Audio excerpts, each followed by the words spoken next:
Mga magsasaka at vulnerable sector sa Benguet kabilang na sa mga makikinabang sa mas pinalakas na benteng bigas, meron na program ng pamahalaan. Programa plano na ipagpatuloy pa ng La Trinidad LGU. Si Breves Bosao sa sentro ng balita. Bukod sa programang kadiwa ng Pangulo at market linkage upang mas madaling maibenta ng mga magsasaka ang kanilang mga gulay, pinapalakas din ng Benguet Provincial Office ang programang Benteng Bigas Meron Na ng pamahalaan na naglalayong makapagbigay ng dekalidad na bigas sa abot kayang presyo na 20 pesos kada kilo.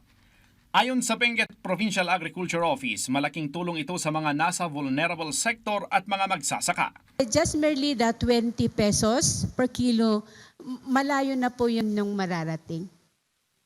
Kaya yun ang, as part of the local government, provincial government interventions to support the farmers sector.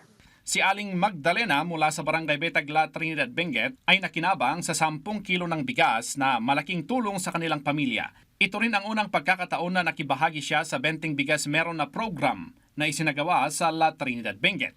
Mayat mati ko patakaranti ko bir tayo tata na adu ti kitaan dadag je talaga nga kasapulan ket isu dati ma pure tay ma je ma maikan or ma je at least nga handa unay nga madagsunan nga tumulong ay nga ag-ala. This is in support sa programa ng ating Pangulo na nagbebenta tayo ng bigas coming from NFA sa halagang 20 pesos per kilo. So ito po it's a maximum of 10 kilos per person, pero binibigyan po natin dito ang priority ay yung ating mga vulnerable sectors dito po sa ating bayan. Samantala, plano ng La Trinidad LGU na ipagpatuloy pa ang naturang programa.